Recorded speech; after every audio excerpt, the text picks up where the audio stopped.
படிக்கட்டு வழியாக எட்டி பார்க்கையில் அப்பா பயங்கரமாக இருந்தது. அதோட அப்படியே ரொம்ப த்ரில்லிங்காக இருந்ததுன்னு கூட நான் சொல்லலாம். எனக்கு ரொம்ப நல்லா இருந்துச்சு. அது உண்மையிலே அழகாகவும் இருந்தது. அவ்வளோ உயரத்துலேருந்து நம்ம நின்று பார்க்கையில் அதை பார்க்குறதுக்கு அழகாக இருந்தது. நான் இப்போ என்ன பண்ணிட்டேன், போகையில் அண்ணன் வண்டி நிப்பாட்டலை. ஏன்னா நிறைய வண்டி வந்துக்கிட்டே இருந்தது. ஆனால் நான் வரையில் என்ன பண்ணிட்டேன்னா ஒரே ஒரு கிளிப் எடுத்தேன். நிப்பாட்ட சொல்லி பார்த்திங்களா, இந்த பைப் லைன் தான் வந்து மேலே அருவியிலேருந்து ஓடுற தண்ணியை அப்படியே கீழே கொண்டு போகிறாங்க.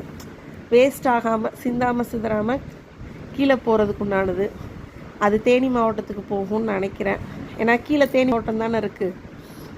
மேலே இந்த மலை இருக்குது, கீழே தேனி மாவட்டம் இருக்குது. அதுக்கப்புறம் இன்னும் பக்கத்தில் பாதி தூரத்தில் போகையில் தான் அண்ணன் இன்னொன்று சொன்னாங்க, இந்த மலை வந்து அப்படியே கேரளாவுக்கு போகுது அப்படின்னாங்க. என்னது கேரளாவா அப்படின்னு நானே ஆச்சரியப்பட்டேன்.